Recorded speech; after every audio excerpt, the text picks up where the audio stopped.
Let's take a look at this multiple choice question from farhatlectures.com.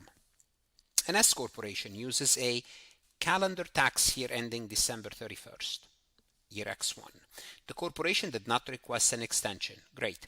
What's the original due date for filing the income tax return? What's the original due date? Well, I hope you can eliminate C and D, because that's way you're giving them till September and October of year X2. That's too long. I would eliminate C and D.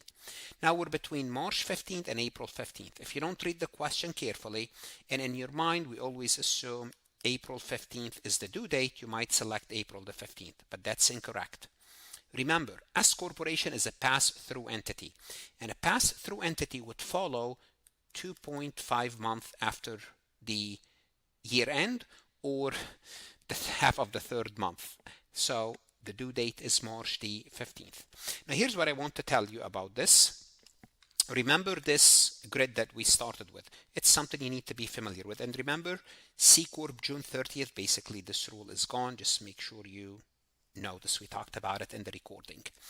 What should you do now? Whether you are an enrolled agent, CPA exam candidate, accounting student, should go to Farhat Lectures, look at additional MCQs, resources, AI resources, exercises, true, false, anything that's going to help you with your professional certification, with your courses, because the best investment you can make that no one can take from you is invest in yourself, and God bless.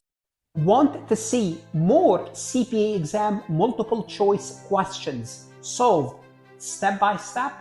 At farhatlectures.com, you will get hundreds of video solved MCQs step by step, including previously released AI CPA questions, previously released AI CPA simulation, in-depth lectures and resources to prepare for the CPA exam, AI tools that's going to help you study smarter, not harder, CPA exam podcast lessons where you can learn on the go.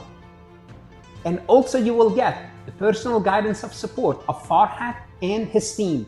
If you are serious about passing the CPA exam, this is your next step. Visit the website farhatlectures.com, start your free trial, and I hope to see you on the website.